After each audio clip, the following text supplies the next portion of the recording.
السلام علیکم ملګرو، ستاسو ورور کمال یم، ستاسو په خدمت کې حاضر یم او تاسو ګورئ لټون ټي وي او چا کو نه سبسکرایب کړی هغه سبسکرایب کړئ.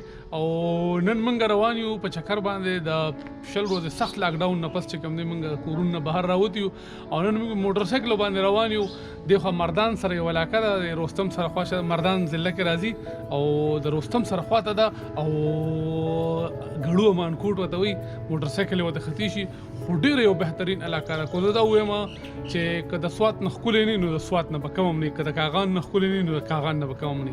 نو راځي چې ورزو او خپل د منزل طرف ته ځو، تاسو ته مخ یو چې دا زین څومره خولې دي. راځي ملک دی، دا ذیشان بابو دی، دا احمد خان دی، دا ټول منګ دلته ایثار یو، هغه شکیل لالا دی، مرګري راغونډي کی بس بیا زو چکر له زو روانېږو او زو داسې ځای ته چې تاسو ته ما څه ووایي چې د سوات نه به ښکلي او کم بني.